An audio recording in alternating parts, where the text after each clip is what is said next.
Basic math with Mridha sir এই Facebook page এবং basic math with Mridha sir এই YouTube channel থেকে আপনাদেরকে স্বাগতম। আজকে আমি ষষ্ঠ শ্রেণীর গণিত অনুশীলনী 1.2 এর 7 নম্বর অঙ্কের সমাধান করে দিচ্ছি।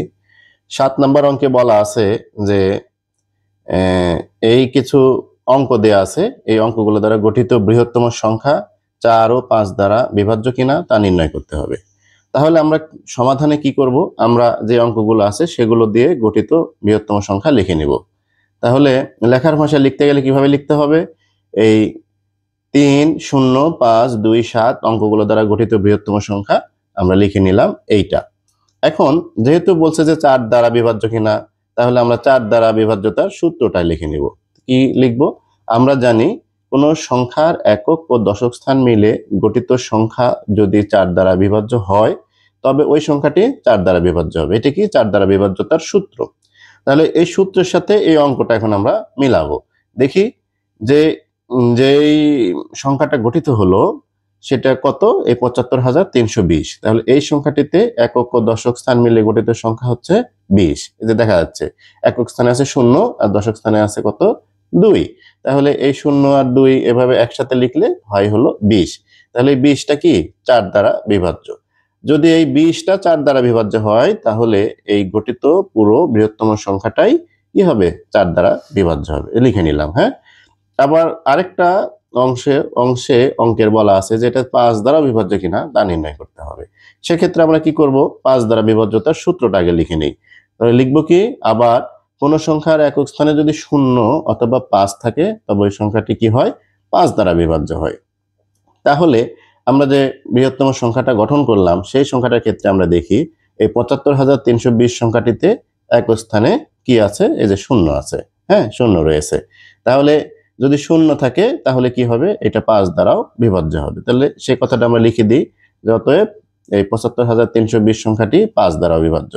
তাহলে দেখা যাচ্ছে কি যে আমাদের যে অঙ্কগুলো দেয়া ছিল এই অঙ্কগুলো দ্বারা গঠিত বৃহত্তম সংখ্যা কি হলো, এই অঙ্কগুলো দ্বারা গঠিত বৃহত্তম সংখ্যা একবার 4 দ্বারা বিভাজ্য হলো, অন্যদিকে 5 দ্বারা বিভাজ্য হলো, অর্থাৎ একই সাথে 4 ও 5 দ্বারা বিভাজ্য। এতটুকু লিখলেই কিন্তু অঙ্কটা হয়ে যাবে।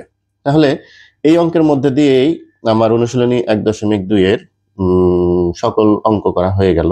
আমি মূলত এই অনুশীলনীর বেসিক এবং অনুশীলনীর যে অঙ্কগুলো আছে সেগুলোই আলোচনা করছি। এইগুলোর আলোকে অনেক সৃজনশীল প্রশ্ন হতে পারে বা অনেক নৈর্ব্যক্তিক প্রশ্ন হতে পারে। তো আশা করছি যে আপনারা এই বেসিক এবং অনুশীলনের অঙ্কগুলো ভালোভাবে অধ্যয়ন করলে আপনারা সকল এই অধ্যায়ের যত সৃজনশীল আসুক না কেন বা নৈর্ব্যক্তিক অংশ আসুক না কেন আপনারা পারবেন। আর যদি না পারেন তাহলে আমার এই ভিডিওর নিচে কমেন্টে আমাকে জানালে আমি অবশ্যই সেগুলোর সমাধান করে দেব। এবং একটা হোয়াটসঅ্যাপ নাম্বার আপনাদেরকে দিচ্ছি, এই হোয়াটসঅ্যাপ নাম্বারে দিনের ভিতরে যে কোনো সময় আমাকে যে কোনো অঙ্কের যদি সমাধান চান তৃতীয় থেকে দশম শ্রেণীর, আমি ইনশাল্লাহ করে দেব। তো এই হোয়াটসঅ্যাপ নাম্বারটাও আপনারা লিখে রাখেন। এই যে হোয়াটসঅ্যাপ, আপনারা এখানে আমার কাছ থেকে সহযোগিতা পাবেন। হয়তো আমি সব সময় নেটে থাকবো না, কিন্তু আমাকে প্রশ্ন দিলে আমি যখন অনলাইনে আসব তখন আমি এর সমাধান করে দেবো। তো এই হোয়াটসঅ্যাপ নাম্বারটাও আপনারা রেখে দিতে পারেন এবং আমার কাছ থেকে সকল প্রকারের সুবিধা পাবেন, এইটা আপনাদেরকে আমি ইনশিওর করছি। 01735595906।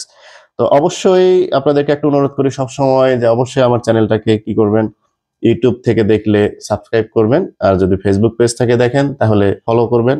লাইক কমেন্ট শেয়ার তো দেবেনই, এটা আপনাদের কাছ থেকে আমি আশা রাখি। এই আশাবাদ ব্যক্ত রেখে আজকে এখানে শেষ করছি। সবাই ভালো থাকুন, সুস্থ থাকুন। আল্লাহ হাফেজ।